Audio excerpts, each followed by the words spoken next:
L'armada de Donald Trump se retrouve en difficulté. L'USS Gerald Ford, le plus grand porte-avions au monde au large de l'Iran depuis plusieurs semaines, se retrouve contraint de faire demi-tour à cause de plusieurs problèmes. Son retrait va laisser un vide important pour les forces américaines engagées contre l'Iran, les dizaines d'avions de combat qu'il transporte ayant contribué aux plus de 2 semaines de frappe, on le rappelle. Allons plus loin avec vous, Benoît Billan, bonjour. Vous nous avez rejoint, historien militaire, spécialiste des relations stratégiques. Comprenons ce que ça signifie ensemble, carte et image à l'appui. Eh bien, dirigeons-nous devant le grand écran, parce qu'on a besoin évidemment de comprendre ce que représente le départ prochain du porte-avions Gerald Ford. Alors, rappelons d'abord à ceux qui nous regardent et ceux qui nous écoutent ce que représente ce porte-avions, le plus grand porte-avions au monde au large de l'Iran, dans l'armada de Donald Trump. Le Gerald Ford, on rappelle, c'est un bâtiment de 13 milliards de dollars, propulsé par 2 réacteurs nucléaires. Il dépasse en hauteur la Tour Eiffel. Il fait 75 mètres de large. Il peut déplacer plus de 100 000 tonnes à charge maximale, avec un équipage composé de plus de 4 000 marins. Il s'agit du premier porte-avions de classe Ford, qui est un nouveau modèle destiné à remplacer progressivement ceux de classe Nimitz. Et ce navire, il transporte des dizaines d'avions et d'hélicoptères, et il est actuellement escorté par des destroyers lance-missiles. Benoît Billan, c'est toute cette force de frappe, et on peut peut-être revoir les images de l'US Gerald Ford, c'est toute cette force de frappe que les Américains vont bientôt perdre avec le départ du porte-avions. Qu'ils vont perdre, au moins temporairement, puisqu'il est aujourd'hui question de déployer un autre porte-avions de la génération d'avant, la classe Nimitz dont vous parliez, le George Bush, qui sera actuellement en Atlantique et qui pourrait venir remplacer le... Israël touché en plein cœur par plusieurs missiles iraniens. Comme vous le savez, l'Iran a passé une journée très difficile hier. Alors aujourd'hui, il s'est complètement lâché depuis cette nuit d'ailleurs. Voici les toutes premières informations de ce jeudi 19 mars. La position de l'Inde dans le conflit entre Israël, les États-Unis et l'Iran fait beaucoup parler ces derniers temps. Certains ont estimé qu'il fallait retirer le pays des BRICS comme si l'Inde avait trahi un allié. Bref, j'ai lu et écouté tout et n'importe quoi, y compris des positions extrêmement puériles. Alors, essayons de comprendre la position de l'Inde dans le conflit qui se joue aujourd'hui dans le Golfe Persique. Mais d'abord, il faut poser un constat. Nous sommes le jeudi 19 mars 2026 et écoutez voir cette dinguerie cosmique. Et surtout, regardez ces images. On y voit les représentants des pays du Golfe, au nombre de 5, même s'ils sont 6 en réalité, membres de la CCG, le Conseil de coopération des pays du Golfe, ont parlé par la voix du ministre des Affaires étrangères saoudien, qui dit en substance, si l'Iran continue à nous frapper, eh bien on va rentrer en guerre contre eux. Avec qui? Avec le tandem de la mort qu'on appelle États-Unis et Israël. 19 mars. Partout en Israël et surtout dans le nord, plusieurs missiles sont tombés, semant la terreur, le désordre et la panique. D'après les autorités israéliennes, le centre même de Tel Aviv a été pulvérisé. Et d'après plusieurs médias israéliens, notamment la chaîne TV 12, plusieurs missiles balistiques du Hezbollah sont tombés un peu partout dans le pays, notamment à Ashdod. Il s'agit, d'après ces médias israéliens, de l'attaque la plus profonde menée par le Hezbollah depuis le début de ce conflit. Et puis à Oman, un navire, un pétrolier a encore été pulvérisé par un drone iranien à l'est des Émirats Arabes Unis, non loin du détroit d'Ormuz. Et enfin, les autorités iraniennes disent faire du ménage en interne. Elles viennent d'annoncer l'exécution de 3 personnes accusées de mener des opérations en faveur du régime sioniste. L'Espagne qui dit non à la guerre. Alors voilà ce que c'est qu'un pays dirigé par des gens qui ont une colonne vertébrale. Pendant que nous en France, on a Macron qui fait le caniche de garde pour Donald Trump. Alors l'Espagne en fait vient de poser un nom gigantesque et définitif à la guerre au Moyen-Orient. Leur réponse à l'administration américaine vient clairement de remettre l'histoire à l'endroit. Alors écoutez bien la masterclass diplomatique absolue envoyée à la gueule de Washington. Voilà ce qu'il nous dit. Il y a 23 ans, Une autre administration américaine nous avait déjà entraînés dans une guerre au Moyen-Orient. Une guerre qui, en théorie, visait à éliminer les armes de destruction massive de Saddam Hussein et instaurer la démocratie. L'escroquerie du siècle, le fameux mensonge de 2003. Rappelez-vous, il nous avait vendu une paix à l'ONU avec une fiole de fameuses poudres blanches, en fait, pour justifier un massacre, juste pour le pétrole. Et après, il rappelle la suite, mais la vraie suite. Ça a produit l'effet inverse et déclenché la plus grande vague d'insécurité que notre continent ait connue. Et les Espagnols savent de quoi ils parlent. Parce qu'en 2004, ils avaient suivi les Américains en Irak. Et ils ont subi l'un des pires attentats terreau de leur histoire à Madrid, je vous rappelle. L'Amérique, en fait, fout le bordel au Moyen-Orient. Elle crée le terreau et l'Europe, en fait, paie le sang de ses citoyens dans ses propres rues.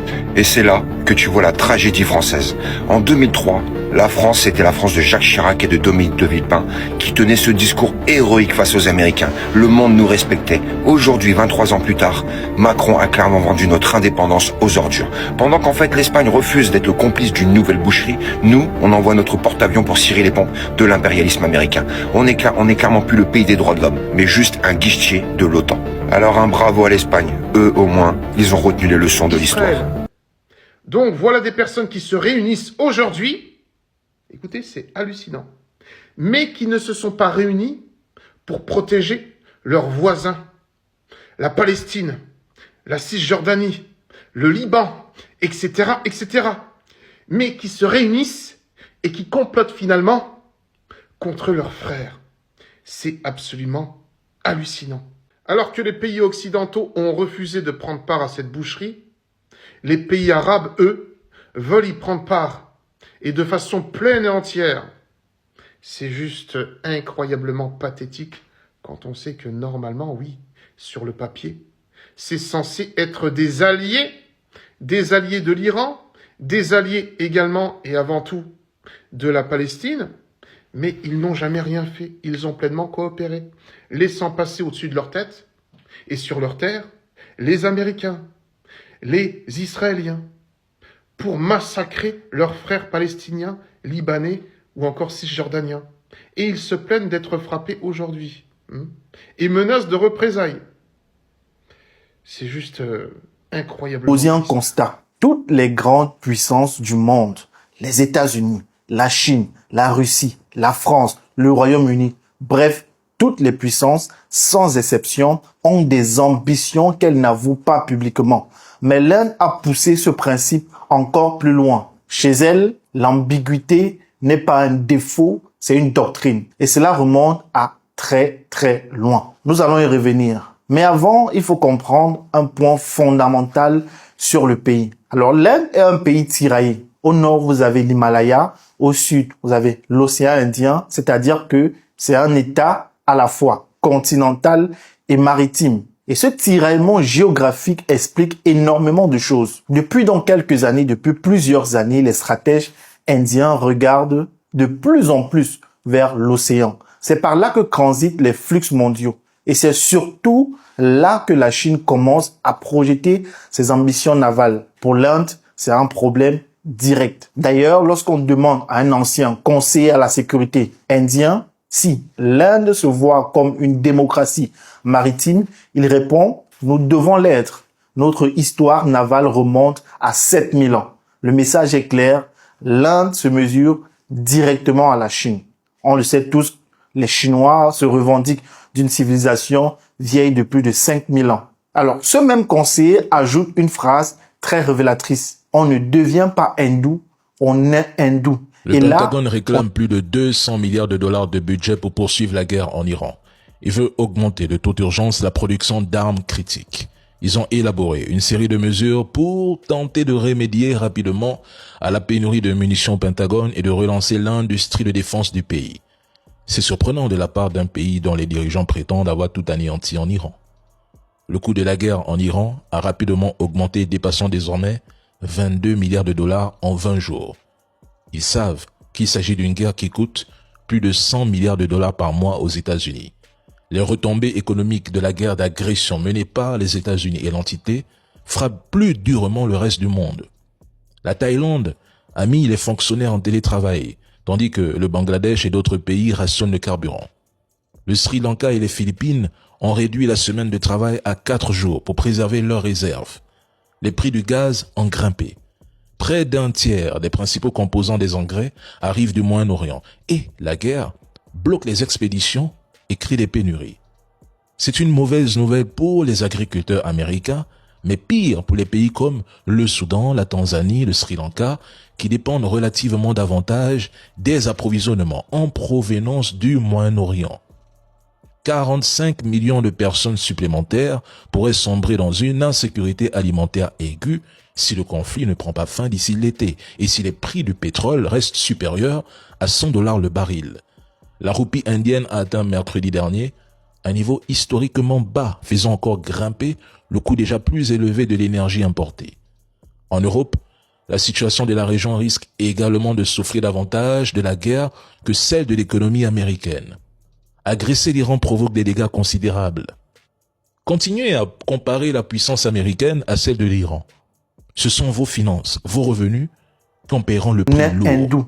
Et là, on touche à l'autre face de l'Inde contemporaine. Depuis l'arrivée de Narendra Modi au pouvoir en 2014, le pays a pris un virage identitaire très fort. Ce virage a des conséquences directes sur la politique étrangère. Nous y reviendrons en détail. Mais retenez bien le lien. Pour l'Inde, transformation intérieure et positionnement international sont indissociables. Maintenant, pour vraiment comprendre pourquoi l'Inde refuse de choisir un camp, il faut remonter bien avant Modi, jusqu'au 5e siècle avant Jésus-Christ. Le diplomate Shivranska Menon, ancien ambassadeur de l'Inde en Israël et en Chine et conseiller à la sécurité nationale, rappelle que l'Inde, c'est le pays de Kautilya, de Chandragupta, d'Ashoka, d'Akbar, de Gandhi et de Nehru. Pour lui, c'est une tradition étatique millénaire comparable à celle de la Chine.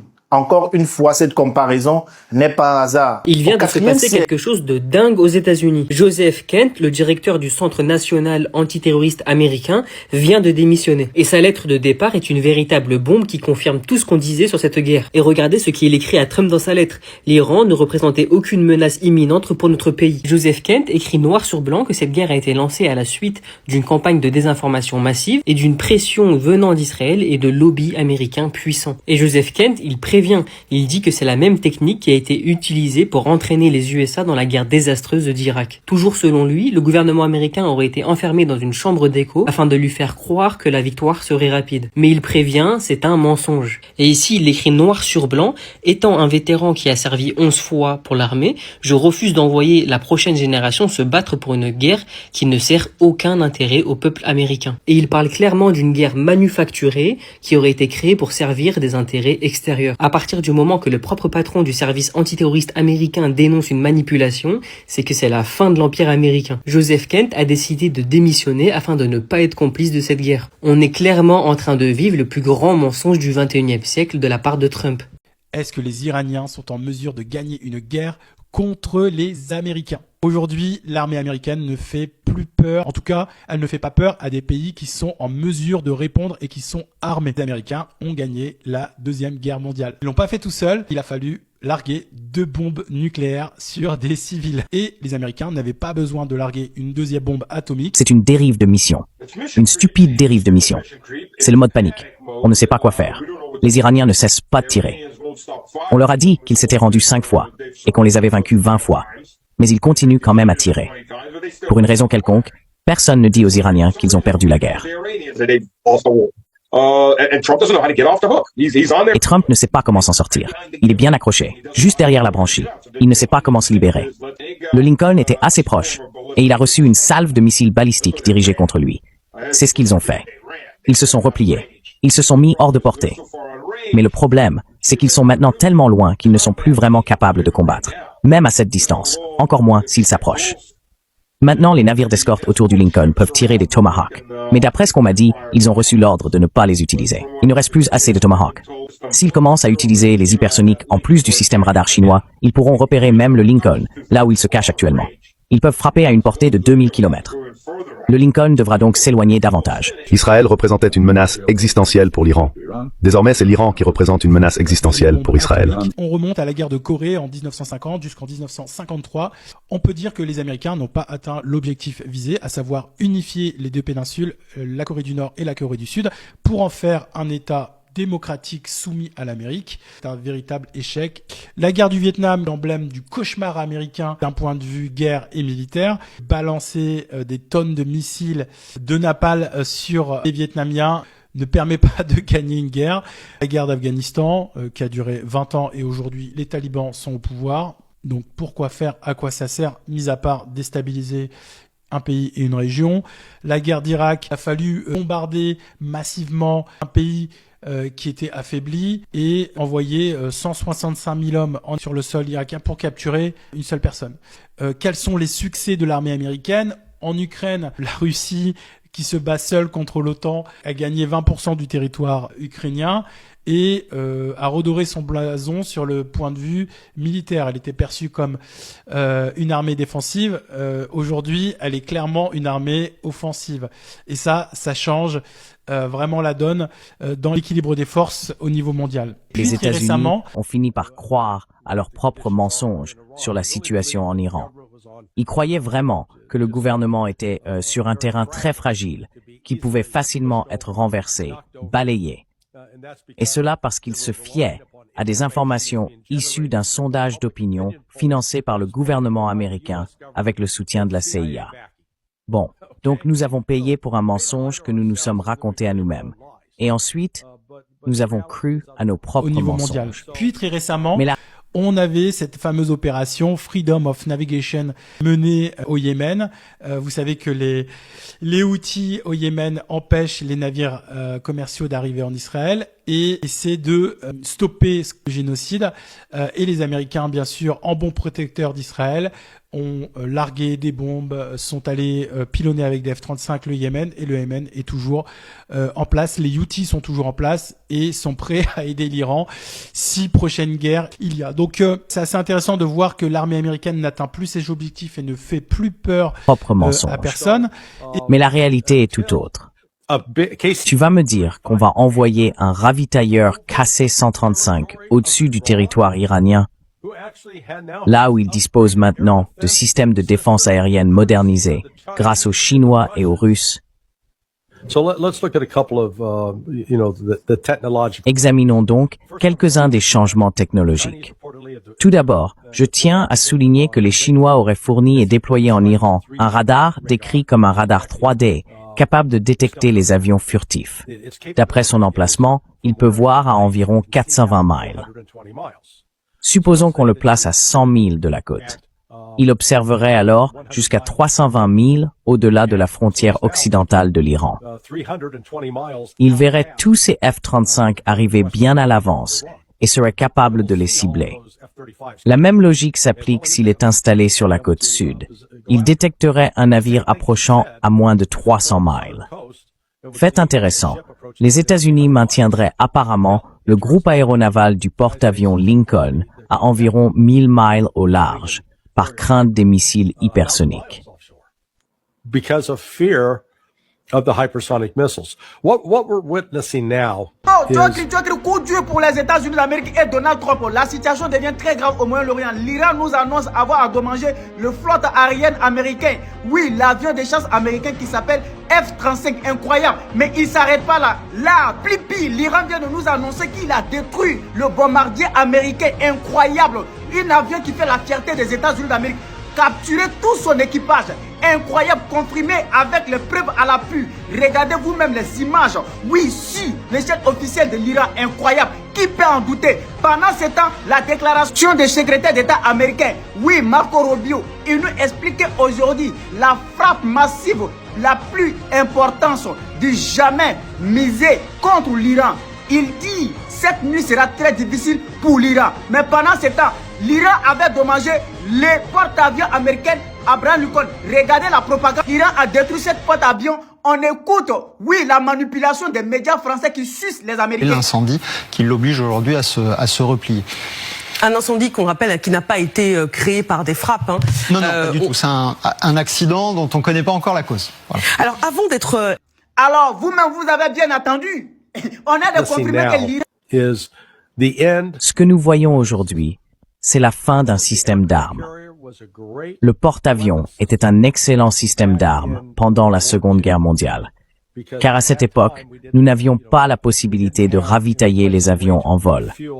La seule façon de déplacer ces appareils d'un point à un autre était soit de les faire sauter d'île en île, soit de les embarquer sur un navire et de les faire décoller depuis celui-ci. Mais aujourd'hui, avec l'apparition des missiles hypersoniques que possèdent les Chinois, les Iraniens et les Russes, mais pas les États-Unis, ces derniers n'ont pas réussi à développer cette technologie. Ce n'est pas seulement qu'ils volent à plus de Mach 6, mais qu'ils sont aussi manœuvrables. Les États-Unis ont échoué à atteindre cet objectif. Cela a rendu les porte-avions complètement obsolètes. Ce ne sont plus que de grandes cibles faciles, rien de plus.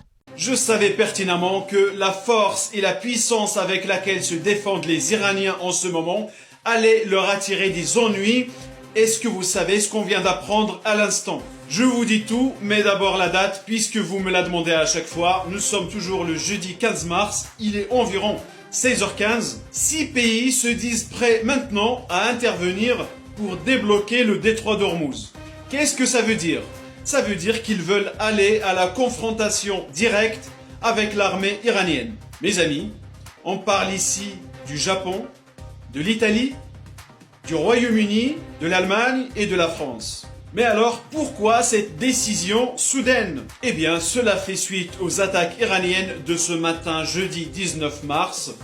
Ces attaques iraniennes qui ont mis hors de fonctionnement, pour ne pas dire détruit, les installations énergétiques dans le Golfe. Je vous invite d'ailleurs à regarder la dernière vidéo que je viens de poster il y a à peine 2 heures, dans laquelle je parlais de ce sujet. Ce matin, l'Iran a détruit Ras Laffan au Qatar, Roès aux Émirats, une autre en Arabie Saoudite dont je ne me souviens plus le nom, et 2 autres au Koweït. Et le pire dans tout ça, c'est que le ministre des Affaires étrangères iranien, M.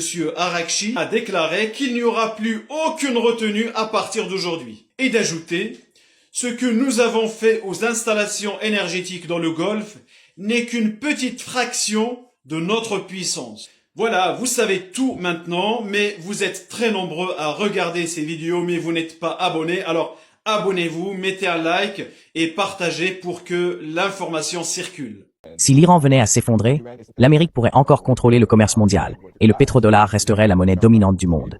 C'est donc véritablement une lutte à mort pour l'Empire américain. Et c'est pourquoi, à bien des égards, l'Amérique n'a désormais plus d'autre choix que de s'engager totalement et d'envoyer des troupes au sol. Il y a une véritable invasion terrestre. Et s'il existe une menace réelle, qu'Israël ou les États-Unis utilisent des armes nucléaires parce que la guerre tourne mal, alors je pense que Poutine pourrait annoncer que l'Iran est placé sous le parapluie nucléaire russe. Une attaque, une frappe nucléaire tactique contre l'Iran sera considérée comme une frappe nucléaire tactique contre la Russie. Et la Russie répondra par des armes nucléaires tactiques en Ukraine et contre l'Europe. D'accord? C'est une réelle possibilité. Voilà donc un premier point. Un autre point est le suivant. Nous supposons que les Israéliens et les Américains veulent gagner cette guerre sur le plan militaire. Mais réfléchissons un instant. Demandons-nous, et si, en réalité, ils voulaient cette guerre pour des raisons eschatologiques? Déployer des troupes. Non, je ne vais pas déployer des troupes nulle part. Si je le faisais, en tout cas, je ne vous le dirais pas. Mais nous ne déployons pas de troupes, nous ferons tout ce qui est nécessaire pour garder le prix de l'essence bas.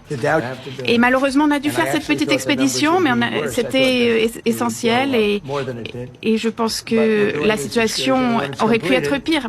Et lorsque cette petite excursion sera terminée, le monde sera plus sûr. La première ministre est d'accord avec moi d'ailleurs, elle pense que l'Iran c'est terrible ce qu'ils ont fait. D'ailleurs, tous les autres pays sont d'accord. L'Iran est une vraie menace pour le monde, pour le Moyen-Orient et pour le monde. Maintenant que nous avons oblitéré leur marine et à peu près tout ce qu'il y avait à détruire, nous l'avons détruit, même leur leadership, leur armée de l'air, leur équipement anti-missiles a disparu. Nous pouvons à présent voler en toute liberté au-dessus de l'Iran, personne ne nous tire dessus. Pourtant, plus tôt dans la journée, la défense aérienne iranienne a touché un F-35 qui a tout de même réussi à se poser dans une zone du Golfe. Donald Trump, qui annonçait encore ce matin l'envoi de soldats supplémentaires, affirme désormais qu'aucune troupe ne sera déployée en Iran. Il prétend avoir détruit toutes les capacités navales iraniennes, mais évite soigneusement de franchir le détroit d'Ormuz avec ses navires où l'Iran conserve toujours un contrôle total. Il affirme aussi avoir neutralisé tous les missiles iraniens, alors même que l'Iran a frappé il y a quelques heures la raffinerie de Haïfa, marquant ainsi la première phase de représailles ciblant le secteur énergétique de l'entité. L'entité a été bombardée toute la nuit jusqu'au matin. Plusieurs sites stratégiques ont été sévèrement endommagés par les missiles iraniens. Plus tôt dans la journée, la presse américaine a annoncé que le pétrole iranien transporté en mer pourrait être retiré de la liste des sanctions, soit environ 140 millions de barils. Une telle décision pourrait peser sur les prix mondiaux du pétrole à court terme, en les maintenant à un niveau bas sur une période de 10 à 14 jours. Et cela ressemble à une défaite pour l'axe américano-entité, non pas infligée directement par l'Iran, mais par les forces du marché et le poids de l'économie. Mesdames et messieurs, en 20 jours de guerre, je n'ai jamais vu autant de contradictions. Eschatologique. Si l'on examine l'eschatologie des juifs et des sionistes chrétiens, si l'on considère toutes les eschatologies, l'Amérique ne devrait pas être au Moyen-Orient. C'est contraire à la volonté de Dieu que l'Amérique soit au Moyen-Orient. Par conséquent, l'Amérique doit quitter le Moyen-Orient pour que l'eschatologie puisse se réaliser. L'eschatologie exige qu'Israël combatte le monde. L'Amérique n'est pas impliquée. Alors, comment faire sortir l'empire américain qui soutient les nations du CCG du Moyen-Orient? Le CENTCOM est un vaste empire à lui seul, avec des dizaines de bases militaires dans toute la région. Il compte environ 50 000 soldats. Eh bien, on fait sortir l'Amérique du Moyen-Orient si elle perd cette guerre, n'est-ce pas? Tout le monde suppose que l'Amérique entre dans cette guerre pour la gagner. Mais il est aussi possible qu'elle y soit entrée pour la perdre.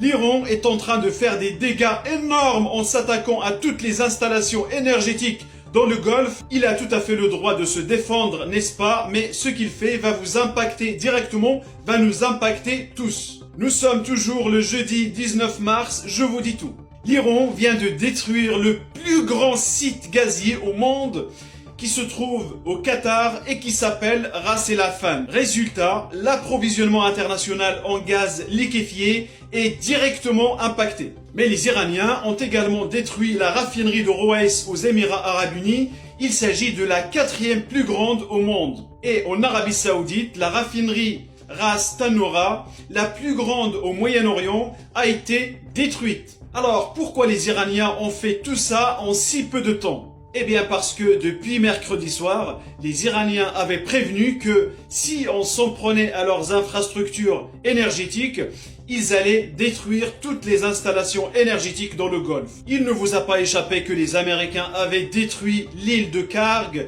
d'où partent plus de 90% des exportations de pétrole iranien. Et ils ont également détruit le gisement de South Pars hier mercredi, ce site qui fournit plus de 70% du gaz naturel consommé en Iran. Le directeur du Centre national antiterroriste américain affirme, après avoir démissionné il y a 2 jours et que Donald Trump l'a traité de faible, il dit quoi? Il dit que Israël dirige la politique américaine à l'étranger et décide des actions militaires. C'est aussi grave, la famille. C'est-à-dire le pays qu'on dit la grande puissance mondiale, le plus grand pays du monde. C'est-à-dire c'est Israël qui dirige la politique étrangère américaine et les actions militaires, ce qui se passe actuellement. Voilà pourquoi en fait que lui il estime que cette guerre n'était pas que l'Iran ne représentait pas une menace pour les États-Unis. Voilà pourquoi il a essayé de prévenir Donald Trump. Donald Trump n'a pas voulu écouter parce que ce n'est pas lui qui décide la politique extérieure américaine et les actions militaires. Donc du coup, lui, il a préféré donner sa démission. C'est incroyable, la famille. Vous avez entendu, c'est que le directeur du Centre national antiterroriste américain a dit. C'est vraiment grave. Dites-moi, est-ce que vous pensez réellement que ce que ce monsieur dit est vrai ou c'est fou? Comment Israël, bon, on dit Israël n'est pas grand, c'est petit. Voilà. Comment Israël peut diriger la politique extérieure américaine et les actions militaires? C'est vraiment grave. Dites-moi ce que vous en pensez. Moi, je ne pouvais pas imaginer ça. Les États-Unis semblent vouloir redoubler d'efforts, mais ils n'en ont en réalité pas la capacité, autant qu'on puisse en juger. Comme vous l'avez souligné, la profondeur du stock de missiles est un vrai problème.